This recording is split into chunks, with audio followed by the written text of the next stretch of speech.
ជំរាបសួរពុកម៉ែបងប្អូនជាថ្មីម្ដងទៀតខ្ញុំបាទសាកនថ្ងៃនេះខ្ញុំជួបគ្នាម្ដងទៀតហើយនៅក្នុងការធ្វើភ្លេងអញ្ចឹងថ្ងៃនេះខ្ញុំលើកតាក់ទងពីរបៀបគូស្គរនៅក្នុង Cubase អញ្ចឹងយើងចូលនៅក្នុង computer យើងទាំងអស់គ្នា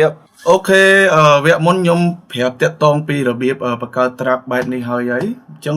ថ្ងៃនេះខ្ញុំលើកតាក់ទងពីខាងនេះសិនហើយខាងនេះខ្ញុំលើកតាក់ទងជាមួយនឹងមេរៀនក្រោយរបៀបគូស្គរមេរៀនក្រោយទៀតហើយអញ្ចឹងថ្ងៃនេះខ្ញុំលើកតាក់ទងពីរបៀបគូពី plugin ឬក៏ VST ហ្នឹងហើយ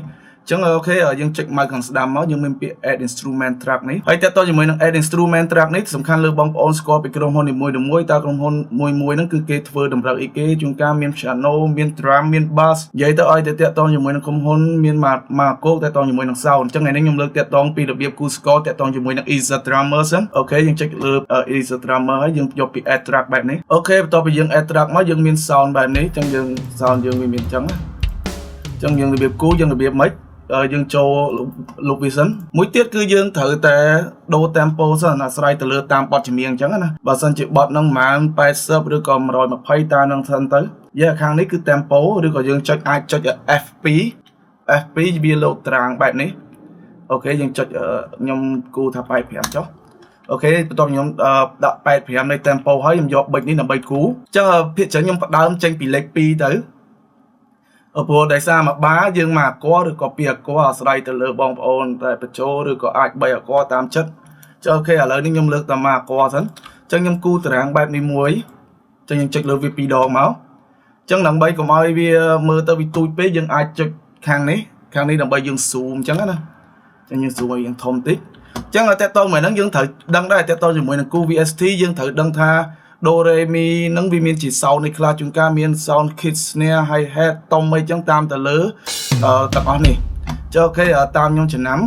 ពាក្យច្រើនខ្ញុំដឹងថាដូរមួយទូទៅក្រុមហ៊ុន VST គឺដូរមួយនេះគេហៅថា kick អញ្ចឹងមេរៀនទី1សម្រាប់បងប្អូនខ្ញុំអត់ចង់ឲ្យវែងឆ្ងាយឬក៏ពិបាកអីពេកទេសំខាន់លើបានីមួយនេះណាបាផ្ដើមទី1ក៏គេហៅថាផ្ដើមឬក៏បញ្ចប់គឺតាក់ទងជាមួយអាហ្នឹងដល់ពេលចូលវគ្គថ្មីគេហៅបាថ្មីហើយណា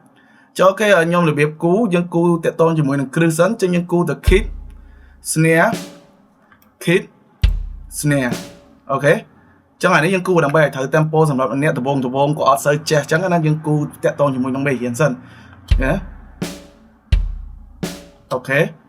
ចឹងអានេះយើងគូ hi hat ទៀតមកអ្នកដំបងគឺឲ្យស្គាល់ពី hi hat សិនច្បាស់ខ្ញុំមកបញ្យល់បន្តិចតាក់ទងជាមួយនឹង score តើតជាមួយនឹងអានេះគេហៅថា kick ហ្នឹងហើយ snare អានេះគេហៅ hi hat តុំ1តុំ2តុំ3តុំ4ឬក៏ហៅថា floor គេហៅ floor តុំអញ្ចឹងតែបើខ្មែរយើងគេហៅ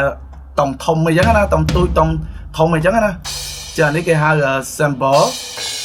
2 sample 3អានេះគេហៅថា right អានេះ sample 4អូខេអញ្ចឹងសោនីមួយសម្រាប់ score pop rock ឬក៏ pop ហ្នឹងគឺមាន style ច្រើនបើសិន hip hop អត់សូវមានច្រើនទេមានតែ kick snare hi hat តិចតួចទេចុះអូខេមេរៀនអញ្ចឹងខ្ញុំយកគ្រឹះមេរៀនសិនអូខេអានេះ hi hat អញ្ចឹងបើសិនអ្នកអត់ចេះដំបូងទេអត់ចេះលេង hi hat ទេយើងគូតាមបន្ទាត់ទេអូខេអញ្ចឹងមកកាឡាយើងគូ1 hi hat មកកាឡានេះយើងគូ1កាឡានេះគូ1ចេះយើងគូឲ្យអស់សិនមកចានេះចាប់ដើមបាថ្មីយើងអត់តាក់ទងមួយបាថ្មីទេចាយើងស្ដាប់សិនអូខេយើងបានចង្វាក់អីគេចុះអូខេខ្ញុំគូលើ16ដើម្បីឲ្យបងប្អូនស្រួលមើលគឺ16មានកាឡា1លើ1ប្រឡង1អញ្ចឹងណាអញ្ចឹងឲ្យតាក់ទងចេញពីក្បាលហើយយើងម្លង1សិនខ្ញុំអត់ទាន់ប្រាប់ពី open head ឬក៏ style គេ roll របៀបអីអញ្ចឹងណាចុះអូខេតាក់ទងជាមួយអ្នកដំបូងគឺយើងរៀនរបៀបបែបនេះសិនដើម្បីឲ្យយើងដឹងថាគ្រឹះវាមិនsnare នៅកន្លែងនេះបាន snare kick នៅកន្លែងនេះបានអញ្ចឹងណាចុះអូខេបើសិនយើងចង់លេង style អូខេធម្មតាតែ snare យើងត្រូវហើយយើងអត់សូវខ្វល់ទេយើងចង់លេង style kick មិនក៏បានតាមចិត្ត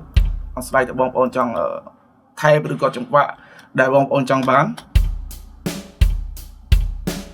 អូខេតួខ្ញុំដាក់មិនក៏អត់ខុសដែរដល់ពេលយើងគូចង្វាក់ត្រូវខ្ញុំចង់ដាក់អញ្ចេះក៏អត់អីដែរ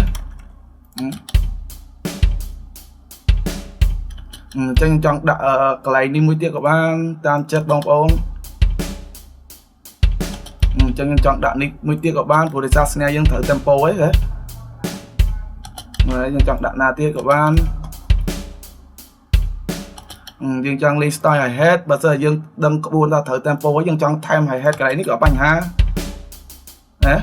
យើងចង់ថែមនេះក៏បានយើងចង់ថែម right ក៏បាន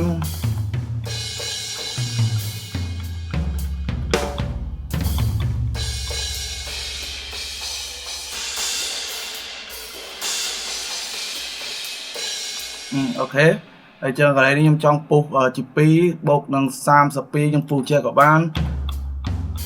អូខេ open មួយមកក៏បញ្ហាដែរព្រោះដោយសារយើងត្រូវចង្វាក់របស់យើងឯងបែរថាចង្វាក់យើងទោះមិនក៏ដោយក៏វានៅតែត្រូវអញ្ចឹងព្រោះដោយសារយើងរបៀបគូគ្រឹះយើងចាញ់បានហើយអញ្ចឹងជាទូទៅមួយបាអញ្ចឹងយើងគូបានមួយបាគេហើយ score pop មុនដំបូងខ្ញុំបានថាដំបូងខ្ញុំអត់ចង់ឲ្យរបៀបក៏ពិតpop rock ឬក៏ pop នេះគេគូមិនស្មើដូចខ្ញុំចេះទេព្រោះសម្រាប់អ្នកមេរៀនដំបូងខ្ញុំចេះដាក់ឲ្យស្មើសិនទៅព្រោះដោយសារពេលដែលយើងគូមែនតើយើងអាចនឹងជាគ្នាតិចតួចវាមិនមែនដូចព្រោះដោយសារមនុស្សវាយបែរថាមនុស្សវាយវាមិនមែនត្រង់រហូតអញ្ចឹងណាចាអូខេចានេះខ្ញុំអាចបើកក្បាលវាបានអញ្ចឹងយ៉ាងនេះខ្ញុំអាច copy paste បន្តទៀតក៏បានដែរអញ្ចឹងយើងចុចពី alt copy paste ចេះក៏បានដែរថៃមកខ្ញុំចុច alt ឲ្យ copy paste ព្រោះដោយសារយើងអាចបើសិនយើងចុច alt ឲ្យ copy paste យើងអាចកែបានយើងអាចកែនៅក្នុងអាដែលយើង copy ហ្នឹងយើងកែទៅវាអត់ load នៅអាទី1នេះទេអញ្ចឹងបើសិនយើង copy direct ហ្មងវាអាចនឹងយើងកែអាទី2វាអាទី1ក៏វាកែដែរអញ្ចឹងណាចូលគេខ្ញុំអាចនឹងថែមតុំព្រោះដោយសារខ្ញុំដឹងច្បាប់ខ្ញុំត្រូវហើយ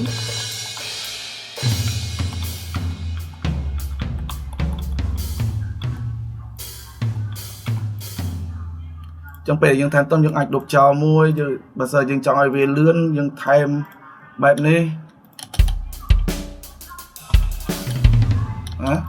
បើគិតថាវាអត់ style អត់លោយើងលុបទៅតាមអ្វីដែលបងប្អូនចង់បានគិតថា style របៀបមិនចង់បាន